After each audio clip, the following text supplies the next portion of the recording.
Hello, my name is Amina Muhtar. I work at McKinsey & Company as a solution leader in the digital and analytics practice. And outside of my professional work, I spend a lot of my time supporting a foundation called the Atama Foundation.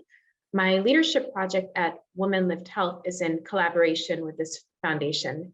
I'm here today to tell you a little bit about the project over the past year and some of the work that I've done in support with this foundation. So the Atama Foundation was established to help improve the lives of orphans and vulnerable children in Kano in the north of Nigeria. So the foundation primarily supports indirect sponsorship of orphans, as well as health and education projects. Yataamaa means orphans in Arabic, and this foundation is quite close to me personally, as a lot of my family members are involved. At the start of my leadership journey at WomenLift Health, I recognized the real opportunity to take a more gender lens, take more of a gender lens in the foundation's approach. And so my leadership project aims to explore how this foundation can go beyond supporting orphans and vulnerable children to really empower the women in their network. This would include mothers, single mothers, caretakers, and even their teachers. As many of you are aware of the statement, it takes a village to raise a child. So the main idea is that we'll empower the women in this community affiliated with the school, and ultimately this would impact the lives of the children in their care. In addition, the approach would be centered on kind of a new approach to use human-centered design to really have a deeper understanding of the desires, needs, and challenges, and then inform how we think of programs going forward. So I'll tell you about one of the main projects, and this is a school project. So currently the foundation is supporting a school with over 120 vulnerable children and orphans. In the initial visits to the school, as you can see from this video, the most striking and glaring needs were around basic infrastructure and operating areas for the school. Many of the classrooms did not have seats and tables for the children, and they were overcrowded. The teachers weren't really receiving their salaries regularly. So we collaborated with the principal and decided to start by supporting some of these basic needs, providing uniforms, school supplies, and covering operating costs like rent, salaries, and utilities for the school. In parallel, we said, let us actually start a major project to build a new school where they could relocate to ultimately. So here is an image of the school that's being built currently. And we're hoping that they can move in by fall this year. So generally, this has been effective in improving the school conditions.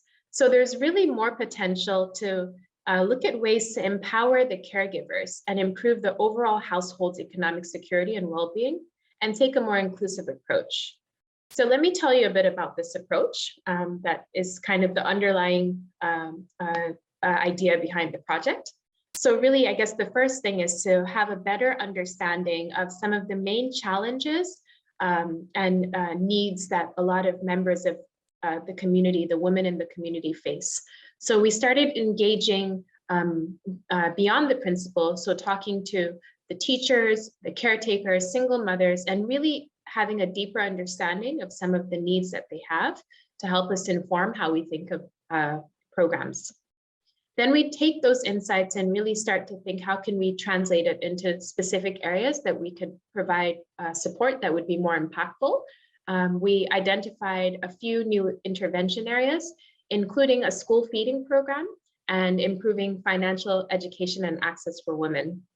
The school feeding program was actually quite interesting, as that's one of the main reasons is that some single mothers don't send their kids to school is if they haven't had meals at home, which is very common. So that was actually driving out of school rates. So I'd love to tell you a bit more about the second area on financial access for women, just to bring it more to life. And in this case, really one of the topics that consistently came up was on finances. And most of the women in this community were unbanked. They did not have any formal savings. And this even included the teachers. So 6 of the teachers were women, and none of them had bank accounts. So for many of them, they gave various reasons that related to the account opening process being complicated, ATM machines being far and out of reach, as well as kind of a low level of trust with banks with ad hoc fees that could come with having an account. And a lot of evidence shows that closing the gender gap in financial inclusion could have positive effects in consumption, increased security, savings, and really provide autonomy for these women to manage kind of their own personal and household resources. So this would overall help reduce vulnerability for them, as well as the kids in their care as well. So some of the potential areas to address this gap included having informal savings groups, financial education sessions, or even facilitating an account opening process.